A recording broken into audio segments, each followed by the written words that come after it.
What's going on, guys? It's Nick here, back with another video. We got another mock draft for you guys today, and you guys know the drill.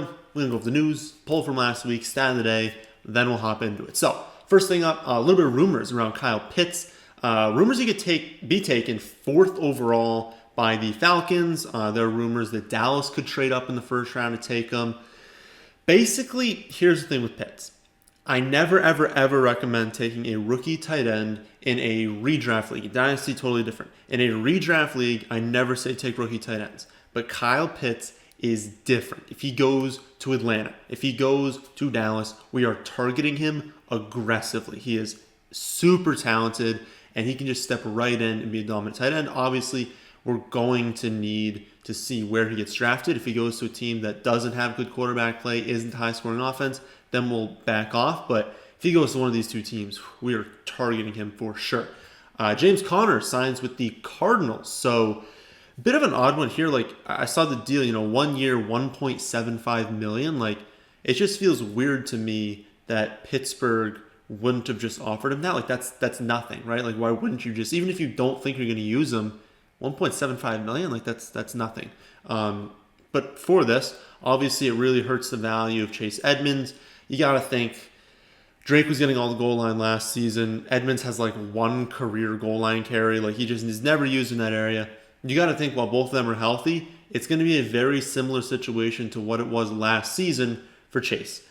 This is not the worst case scenario for James Conner. What happens if Chase goes down? Conner's probably a running back 1. So I don't think either of them are going to be players you really want to be starting while they're both healthy. And of course, we have a whole off season to figure out exactly what the role is going to be. But it kind of feels like Conner is going to get kind of like that Drake role from last season, maybe a little bit less, like scaled back, maybe not as many of the carries, but going to take some of that goal line, take some of that early down, and they're going to use Chase Edmonds with some early down, some third down. So definitely really hurts the value of Chase Edmonds. I don't have either of them as targets right now, but I'm not completely off taking them. It just honestly just depends, like, where do people start taking them, right? Because obviously Chase was going earlier, is going to drop.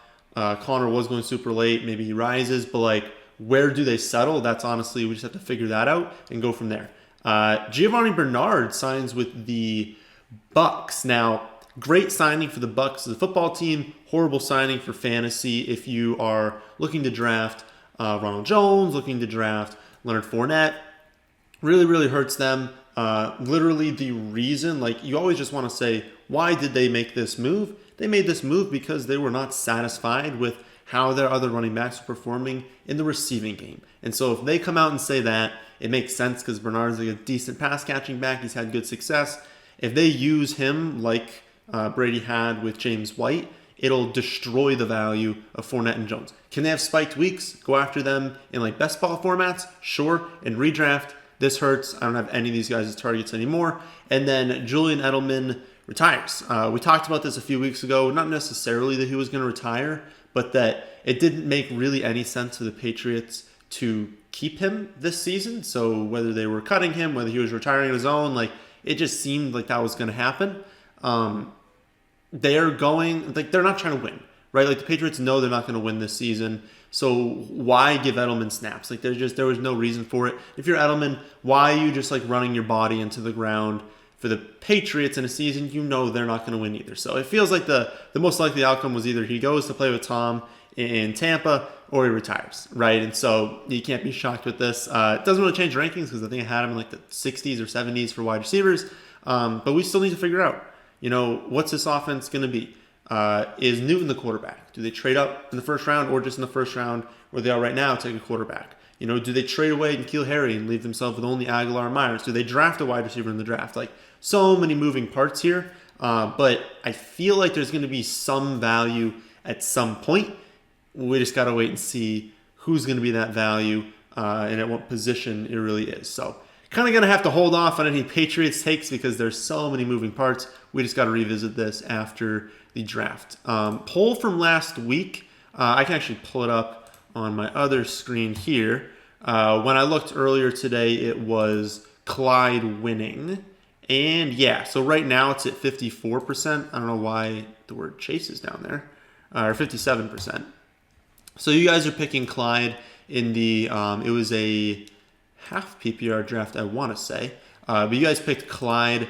I think that is the right choice. I think I had Carson ranked ahead of him. And then during the draft, I feel like I realized that I think Clyde should be one spot ahead. Don't think it's a huge difference, but it's really just that upside, right? Like if everything goes right for both of these guys, Clyde has more of that upside, and he's got that draft capital. Assuming that they don't do anything in the draft, taking a running back in the first 5 rounds, Clyde could be phenomenal this season. So, and you're getting a bigger discount than you were last year. So I do think the answer is Clyde. So it's good that we had that one, and I can adjust the rankings accordingly now. Final thing before we start is the stat of the day. So yesterday's stat. Jerry Rice holds the record for the most career playoff receptions. I asked you who ranked second. Had to give some love to Julian Edelman. He ranked second on this list. And the winner on YouTube was Royal Awesome with weird spelling, and then 519. And then Twitter, 4 people got it within 30 seconds of each other, 1 minute after tweeting it out. So figured I put all their names on the screen. Jacob and a bunch of numbers. Jason Cross, NH, bunch of numbers. And then Simsic11. All those guys answered very quickly. Give you all some love. Today's stat. Which quarterback led the league in pick sixes last season? It was a solo victory for this player. I believe it was 3 pick sixes. So who threw 3 pick sixes? We are going to do a mock draft now from the 5 spot. We did 11 last week, so we'll mark off this as our last one. Next week we'll do 7. Next week we'll do 10. Or actually we'll do 10 and then 7. And then we start over. Again, I think I'll have to mark off which one we did. We did one last week. I don't remember where we were in the first round, but I'll mark off whatever that was. Okay. And actually, let's do a 14 team right here. People asking for some deeper mock drafts, and we'll do full PPR because most people who play in a 14 team league do full PPR mocks. We will do 16. Maybe I'll do an 8 at some point. I don't know. Those aren't super fun leagues. But 14, so just general strategy. I kind of base everything off of 12 because 12 is the most common, 12 is the most natural, and you kind of adjust where positions need to be taken. I feel like in a 12-team league, you can kind of go with any strategy. You don't need dominant quarterback play, dominant tight end play. It's obviously great, but you don't need it. When you start to deviate, you go to an 8-team league, a 14-team league, those positional advantages get stretched even more, right? You're an 8-team league, everyone's dominant. You need to find out where you can have an advantage, and that's at quarterback and tight end. In a 14-team league, you don't necessarily need to be dominant at every position because you're going to face weaker opponents. But when you do have a top 3 quarterback and a top 3 tight end, there are going to be weeks where you're facing the 17th best quarterback or the 17th best tight end, and that is a huge gap. It's a gap that isn't as present in 10 or 12-team leagues. And so there's that it's almost like an 8-team league where it's I am sort of targeting those positions, but it's the same situation within general this season with the tight ends. I'm not just going after, I missed the top 3, I'm going after the 4th and 5th guy. It is still Kelsey, Kittle, Waller, Cliff. If I'm not getting those guys, I am waiting until the final rounds. And it's similar for the quarterbacks, but it's 8 or 9 guys. If I don't get the 8 or 9 guys, it's basically, can I get Matthew Stafford late? And then if I don't get him, I don't know, can I get some other potential immobile quarterback late? Maybe you go after a rookie. Maybe you go after Burrow if he's going to be healthy. But that's the general strategy we're going to go after in this draft. I don't know. Should I just I'll just keep this the same. This is a standard setup. 1 flex spot, no kicker to the defense, 2 running back, 2 receiver, 7 bench. I feel 7 bench is pretty standard in a 14-team league because you're going to want a deeper bench, obviously, because, your team's going to be weaker. You're going to want to be rotating guys in and out. We're going to put all this back to normal, though, because I don't think they necessarily draft any differently in a 14-team league. We'll see how it gets tested out, but I don't think anything is going to be very different. 5 spot might be tough, if we're being completely honest, because I don't know if we're going to get, we will get, okay, we'll have some options here. I was going to say, depending on how they draft it, we might be stuck taking I guess it did get taken with the running backs, but this range is tough because you're obviously not going to get McCaffrey, like Derrick Henry, Saquon. Those are probably going to be the top 3 in a lot of drafts. So you're kind of at that tail end of like the elite running backs. And then in the second round range, this is a lot of good players. So you might miss out on like the entire first tier of wide receiver as well. And then you're like starting that second tier of each, and that's not a great spot to be in. So we need to be cognizant of that possibility, kind of plan out. I guess we can plan out 2, 3, 4, 5, 6, 7, 8, 9. There's going to be 18 picks that go by, and I guess 19 total players because we're going to take one of them. So if we think about that, we are probably going to be missing probably this whole range of receiver, probably through Metcalf, these top 5. We're going to be missing probably this entire chunk of running back, probably Kelsey and Kittle. That's probably not even enough. Like maybe Mahomes also goes, maybe Josh Allen, maybe Waller. I doubt Waller will not be there. So taking that into account, I feel like our best bet here is to go with the running back just because let's say I take Adams. Would I rather have Adams and potentially like it'd probably be Gibson Akers kind of range, or would I rather have Dalvin Cook and then potentially get to pair him with like I would say like AJ Brown would probably be like your best option there. I feel like I'd rather have Dalvin Cook and AJ Brown than Adams and Gibson. Maybe you're different there. I actually think both those combinations are really solid. But I feel like you have more risk taking the wide receiver because what if there's a super run and we have to start with like Sanders, James Robinson, Clyde? It just feels riskier. So we're going to take Dalvin Cook. We're going to hope that there's some good wide receivers. It looked like there was actually a super run at receiver, which we don't love to see. And Kelsey and Kittle go. So basically we were kind of correct. Mahomes goes, Kelsey, Kittle go. That whole chunk of running back go through Chubb, just like we thought would happen. And then a ton of wide receivers. Adams, Diggs, Tyreek, Hopkins, Michael Thomas, A.J. Brown, Metcalf, Ridley, Jefferson, Keenan Allen, all off the board. So now we're sitting here. This is kind of the beginning of that like second to even third tier receiver. And what do we never want to do? We never want to start tiers, right? We never want to be like, oh, all the elite guys are gone. I got to just get into wide receiver now. Not a great option. So I still think there are some very, very quality running backs on the board right now, and I'm absolutely not opposed to grabbing one of them. You guys know the video I literally posted yesterday. Antonio Gibson, I absolutely love this season. I would say that Gibson and Akers are both very, very good picks here. I can pull up what I have. I don't know off the top of my head which one I have. I have Akers. When I push through the new rankings, because I have to flip Gibson and Miles Sanders. When I push through the new rankings, it's going to be like one spot different, so effectively the same pick. But I do have Akers. Now, could Akers still be on the board our next pick? We're going to have 8 slots go by. I would say it's unlikely. I think we're going to see a run at running back here.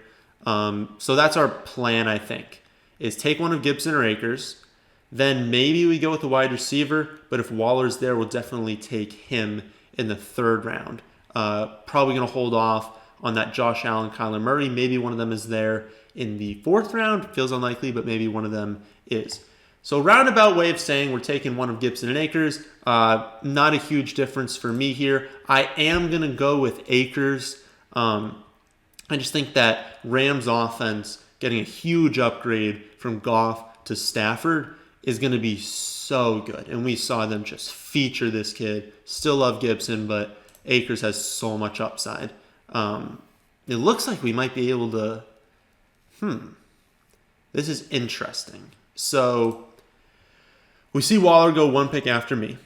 We see Allen Robinson and McLaurin go off the board. And then we do see that running back like we thought would happen. Clyde, Swift, Mixon, Carson, Dobbins. But they kind of circled around our boy Antonio Gibson. And I feel like Gibson is kind of ending this incredible tier, right?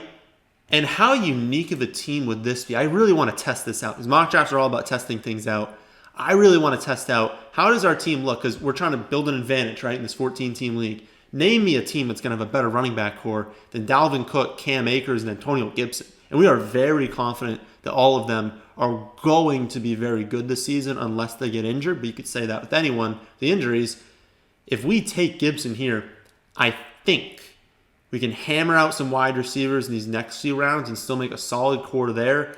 Maybe we take, if one of the elite quarterbacks is still there, we just say we're going to dominate quarterback, dominate running back, figure out wide receiver during the season. I don't think that's a bad strategy. I want to just lock in Gibson. We're going to abandon running back for probably the next potentially 6 or 7 rounds. We're just going to abandon that position and we're going to go heavy. No longer tight end. Tight end's done for us. We're going to hope that we can get Irv Smith, maybe Irv Smith, Clement will be top targets for us. Where is Logan Thomas? Did he already? Hold on. We need to verify that Logan Thomas in the 4th round. Okay, that's not going to happen. I was looking for him. I was like, shouldn't he be in this range? But yeah, Irv Smith will be our top priority. But Higbee is an option. Honestly, Everett would be an option, but Higbee, Irv Smith, even Pitts. I mean, we could take Pitts late. So we're definitely abandoning that, abandoning running back. We can look. This is not a bad spot to take Kyler Murray. Kyler Murray is my 2, right, this season? Yeah, he's my quarterback 2. Have him 37th overall. We're at the 52nd pick right now. So that's a value. We'll put our team away here so we can kind of see a little bit more. But it would come down to wide receiver here. How many picks are there? There are 8 picks. It would be a dream to get 2 of Lamb, Higgins, Ayuk here. I mean, that would be a dream start for us. I don't know if that'll happen though. And I think if I don't take one, maybe one of these guys is still available at the next pick. That's just super risky, I feel like. It's very risky hoping that one of these guys is available at the next pick and doing that to get Kyler because there are still some other great quarterbacks. So let's take our favorite between Lamb, Higbee, and Ayuk. Hope that one of them is available at the next pick, but if not, hope that Kyler's there. If not, we'll attack another wide receiver because maybe we can just go after Cortland Sutton because he's going to be great too. I still don't know. I think I need to make that video. I think the next one up is Diggs, AJ Brown, and Metcalf. That's been requested to do next. But I feel like after that, I got to do a video on CeeDee Lamb, T. Higgins, and Brandon Ayuk because I have no idea how I want to rank those 3. I love each and every one of them. We can see what I have. I have Higgins, Ayuk, Lamb back to back at 50 through 52. So right at this spot. I guess risk-wise, technically there's some news that Chase could be taken by Cincy, which would probably make me bump Higgins down below Lamb and Ayuk. I don't think there's a correct answer here. I mean, my rankings right now would have it Higgins, Ayuk, Lamb, but I don't know. I don't really know what I would do at this pick. I guess I'll go with my ranking. No, not their rankings. I'll go with my rankings. I will take Higgins because they might still not take Chase. So we'll take Higgins. Pray that one of them's still there. One of them is not still there. It basically goes in order. Oh, all the guys that I wanted. That's so unfortunate. So we see Lamb go off, Ayuk go off, Sutton goes, Kyler Murray goes. Those are our top options. So don't love that. We can still take quarterback with Lamar, Prescott, Rodgers. Kind of want to wait another round on them. I think we want to probably start taking these receivers before they're gone. I feel like this one would come down to I'm cooling off on Chark a little bit because I like Laviska so much, and I think the value on Laviska is better than Chark. And I feel like I keep getting into situations in these mocks where I took Chark and I can't take Laviska, but I would prefer to wait and take Laviska. So I'm going to hold off there. You guys have heard my concerns on Fuller. I'm not really sure how he fits in Miami yet, so I don't love that. Deebo Samuel's fine, but I think Ayuk is better. And I think Samuel would be 3rd behind Ayuk and Kittle this season. So when we start doing that, it's like, I feel like we're down to like Odell and then start getting to this range. I can look, yeah, I have Odell as the next option. It is basically, do we think Odell is just regressing, or do we think that it was just the injuries, right? Like my thinking is still that it's been these injuries. He's still going to be great when he's out there, but he hasn't been good these past few seasons. He hasn't really been that great since like 2016, it feels like. But a lot of potential there, and I just don't see it with some of these guys. I mean, I guess Robbie Anderson, but if you're doing like Robbie Anderson versus Odell, I feel like why not take the shot on Odell? So we'll take him.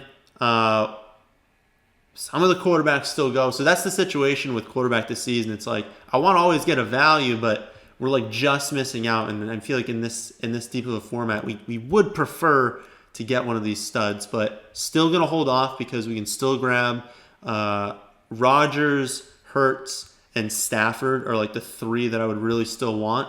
If it gets down to it and we keep waiting and only Stafford's available, that's when I think we'll bite the bullet. We'll just take them. But running back fell off a cliff we don't want. We're still really just not paying attention to tight end. I don't think there's a big difference between Fant and like some of these guys way down here. So we're going to keep attacking wide receiver. I would say looking for upside, it's pretty clearly Chase Claypool is the top upside option. Houston, no idea what their quarterback situation is going to be this season. Landry, we already have Odell. Don't want to do that. Parker, they've already brought in these other receivers. I'm not really sold on that. Judy, fine, but like I think Sutton coming in is definitely going to hurt him. Brown, So it's like there's always these issues, and I mean Chase Claypool was phenomenal in his rookie season, and if they're gonna treat him as the one, they shift maybe some of that workload that Deontay Johnson was getting, but he keeps dropping every pass. So like maybe Claypool's out there for like every snap, is clearly the one getting more targets. So much upside. It's tied to Big Ben, which you don't love, but still a lot of upside there. Our team is young too. That's another thing. I don't like drafting old teams. Claypool, second season. Gibson, second season. Higgins, second season. Akers, second season. Cook, I don't know how many years he's played, but not that many. Four seasons? I don't remember the exact number. But Odell's like our oldest guy, but youth. We really want young teams. Still really like this start. I think we keep attacking wide receiver because like I'm not sold on, like obviously I'm sold on Higgins. He's great. But I'm not sold on Odell. I'm not completely sold on Chase Claypool being a guy. So I think we want to keep doing this. It feels a little bit early to take LaVisca though. And so part of me just wants to take Jalen Hurts because I do think I have him as like the final top tier. So Hurts ends, he's 9th in my rankings. So yeah, Herbert's gone, Wilson's gone, Dak's gone. So he kind of ends that tier. And that next tier starts with Matthew Stafford. And then I do think there's a pretty significant gap as we start getting down below that. So I think we just take Hurts here because I don't think anyone's standing out at receiver. Hopefully we can get LaVisca in the next round. If not, hopefully we can get like Pittman. Maybe we go after, it would probably be LaVisca. Pittman would be our preferred options, but maybe Mike Williams. He's got some upside. But we'll take Hurts here. We'll evaluate after this pick. It looks like we're still going to get LaVisca, which is very, very nice for us. A lot of running backs. Wow, we need to pull that up. So after our Hurts pick, we see a run at quarterbacks. Okay, thank goodness we took him because he was definitely going. We see Ryan Tannehill, Tom Brady, and Trevor Lawrence all go. We see a massive run at running back. David Johnson, Mostert, Connor, Singletary, Fournette, Pollard, Damian Harris, McKissick, Cohen, Moss. Just a ton of running backs come off the board. We're still good because basically our thinking is if we're going to win this league, we had to have hit there. Like if Dalvin Cook and Akers bust, it is a very, very slim likelihood that we're going to win this league. So we need to like draft under that assumption that we've got 2 studs between Cook, Akers, and Gibson, right? Like we need to hit on 2 of them. And because that needs to be the case, I think our only picks at running back should really be like some rookies late. Maybe we handcuff some of these guys. So like Madison, probably be the handcuff. I don't really know. Actually, that'd probably be the only guy I'd handcuff. But I guess you could go after Darrell Henderson. Madison probably the only handcuff that I'd really want to go after, though. But anyways, I mean, we're definitely taking Laviska at this pick. I was going to actually say we could take Fant if he's available at our next one, but I wanted to lock up Laviska. I know I keep talking about him. I don't think I've done an in-depth video on him, but he's just so talented. And with Trevor Lawrence being the quarterback there again, for them being there for the first time, but for them finally getting like solid quarterback play and consistent quarterback play, I think there's a very strong chance that Laviska is the best wide receiver on this team. Does that happen this season? I can't be sure. I mean, maybe Chark is the best this season and then Laviska takes over next year. But I think they're going to get the ball into his hands in very creative ways. And so I think it's a very, very safe pick because I know for sure he's going to be used. He's going to get points. If I'm ever in a bind and I need to put him in my flex, I feel very confident in that. So that's why I really like the value where he's going right now because you have such a low likelihood in this range anyways. Why not pick someone that I do think has a ton of upside, but even if he misses, he's going to be useful for my team for sure.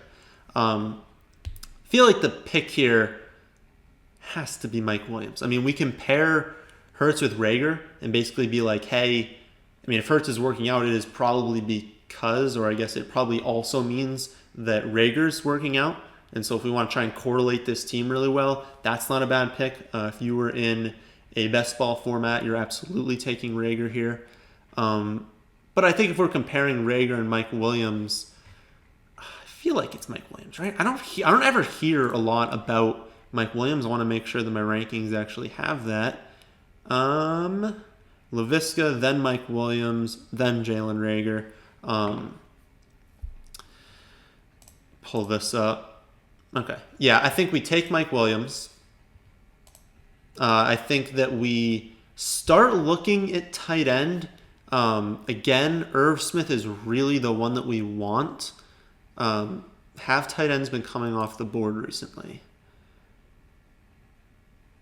A little bit here and there. It feels like one around kind of on average is being taken right now.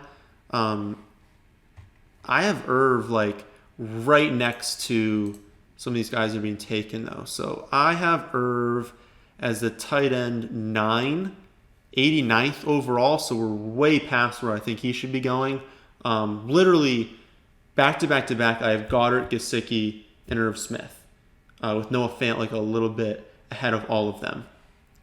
So I feel like maybe we take Irv here because if we don't get him, I mean, we're probably taking Pitts, right, in like one of the final rounds and just hoping on that. But I just think Irv.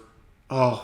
I was going to say, did we miss out on quarterback and should we take Stafford here? I would take Stafford if I didn't have Hurts. Obviously, I'm not taking both of them, but like I would absolutely not risk not getting Stafford here. So that's the thing. Like I was saying, at some point you got to take him. You can be like, okay, don't love the value at quarterback here, but Hurts is the last one of the elite ones. Stafford's the last one that I would really feel comfortable with. Like I don't feel comfortable starting my league with anyone on this list besides Matthew Stafford. So if we hadn't taken him, we'd definitely take him. But I think we round out tight end with Irv here. I think we can continue going back to go back to running back with this next pick.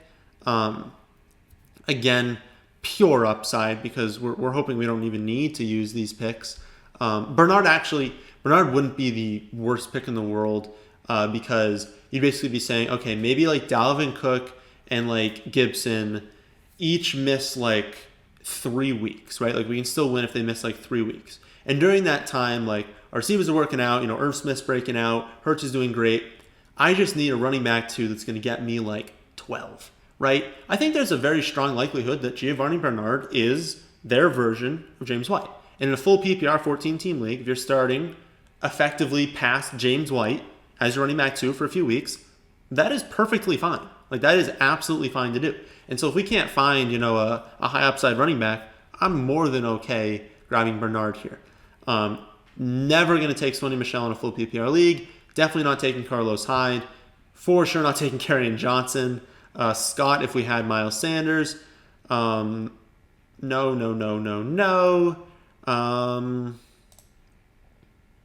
I don't want most of these people. If you want to take a shot on rookies, you can go after Gainwell. I don't want virtually everyone on this list. I actually don't think the rookie is that great. I would say Trey Sermon would be my favorite that's still on the board. So maybe, how many do we want? We've got 5 wide receivers, 3. We'll take 2. So actually let's do that. Let's take Giovanni Bernard. Let's go back to wide receiver for 1 pick. We'll take Trey Sermon at our next one, and then we'll go back to wide receiver after that. Unless there's really no wide receiver we want, and then we'll just take Trey right now. Hardman, incredible talent, but just never, I don't know, just isn't going to work, it feels like. Lazard, if you really don't think they're going to take anyone, I feel like at some point they got to start drafting a wide receiver, so I don't feel great about that. Sanders, no, I don't want him. Excuse me.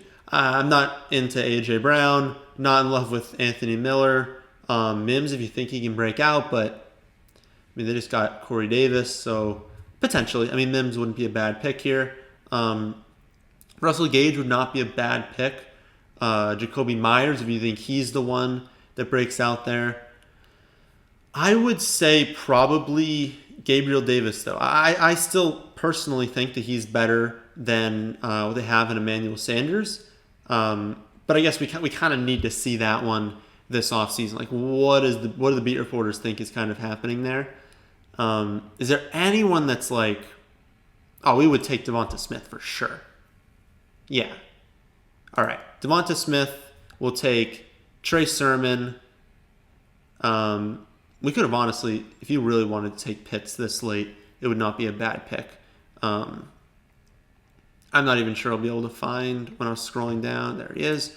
We'll take Sermon. Again, you guys have heard, I don't think this running back class is any good, but I think it's Harris 1. I think I want to make sure I do this right. I know I have Javonte Williams 3. Yeah. Okay. So I have ETN 2, Javonte Williams 3, Sermon 4. And honestly, the rest of that is going to depend on landing spot. If someone doesn't get a dream spot not in those 4 in a redraft format, I'm probably just not going to take them. So like if Gainwell, if Chuba Hubbard, like if those guys get into like Pittsburgh, if those guys land in Miami, okay, now we'll talk about it. But unless that happens, no. And it honestly seems like Najee Harris is going to go to Pittsburgh, in my opinion. But we're basically done here. We're going to take 1 upside wide receiver. Bryan Edwards, Gabriel Davis, all those guys. We'll take Gabriel because we think he's the best one here. We will take our defense, which for the first time in a very long time is not going to be the Buccaneers because they got taken. I would say you'd probably want the Bills. Their offense is so good that teams need to throw more. Teams that throw more and are trailing, it leads to more sacks, more interception opportunities, more fumble opportunities because the more sacks you get, the more fumble opportunities there are, more defensive scoring chances with these turnovers, and in general, like it's difficult playing in Buffalo. So just a good defense in general to go after. I would say that there are definite weak spots to the team. If we pull it up here, we just missed on what we wanted to do at wide receiver. Again, we don't care about that because we would have gotten a much better grade if we had not drafted Devonta Smith because for some reason they think he's bad. And then Trey Sermon, they tanked us definitely in both of those. Even Gabriel Davis, they probably tanked us in. But I think I'll give my Devonta Smith take in future videos. But in short, I am not concerned about the low weight. He is an exceptional wide receiver talent. And if people are going to just look at his weight and be like, oh, he can't possibly perform, I think that's ridiculous. I think we should take advantage of that. He's going to be a good wide receiver. We don't know where he's going to go, but there's definitely a chance also that he gets taken by Philly. There's a chance that he goes somewhere in like that middle of the first round. That's just like a team that's definitely going to use him. I think he's very talented. But let's go over the team. So running backs dominant. We've got Dalvin Cook, Cam Akers, Antonio Gibson, and then on the bench, we've just got our Giovanni Bernard. Hope we can fill that in and just get a few points on like some bye weeks, some injuries, and then our upside pick is Trey Sermon. At wide receiver, we've got T. Higgins, Odell, Chase Claypool, LaVisca, Mike Williams, Devonta Smith, Gabriel Davis. We just wanted to get a bunch of them, and we're basically like, can we find 3? And honestly, what if LaVisca and Mike Williams open the season really well? We can package them together for like a new running back 1 or a new wide receiver 1. So now maybe we can acquire like a 3rd round talented wide receiver to pair with T. Higgins. Well, now we're looking really good. I would say that I don't want to do this in pretty much every mock draft moving forward. What would our goal be during the season? Well, we want to figure out Hurts, right? Like, is he capable of being like a top 5 quarterback? If not, that's a position we'll want to upgrade, try and get a top 5 option. Running back we're good with. We don't need to touch that. Tight end, figure it out. Is Irv Smith going to be as good as we think? If not, we need to try and acquire one of those big 3. Kelsey, Kittle, Waller. That's how you win championships. We want to be getting these top options at quarterback and tight end. We don't need to do it in the draft. We can use this. Does Devonta Smith open the season super hot? And we can pair him with someone else to upgrade at wide receiver, upgrade at tight end. Can we use Irv Smith, the person that has Kelsey? Maybe they don't have a deep team.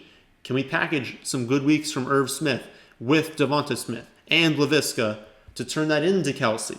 These are the things we need to do. But I think that's where our team would need to start with, is figure out the viability of our quarterback and our tight end, and then move on to wide receivers. If those 2 are viable, we're just really trying to upgrade receiver. If those 2 aren't, we need to do that, then go to receiver. That's how this team would kind of work out throughout the season. As far as decision points, I feel like I don't want to do that one because I was saying, would you rather take like Adams and Gibson, or would you rather take like Dalvin Cook and wait for the wide receiver? But I still got Gibson in the 3rd round, so I don't really want to do that one. Let's do the ranking. I feel like, have I already done that one before? I really hope I haven't done that one before. No, I haven't. Okay. That's going to be what the poll is this week. How would you guys rank that trio of CeeDee Lamb, T. Higgins, and Brandon Ayuk? I really think I'm going to have to do a video on it because I love them all. I think they all have amazing upside. I think they all have like some risk to them, but I think they're incredible talents, and we need to figure out which one we're taking and what order we're taking them. So what's your ranking on those guys?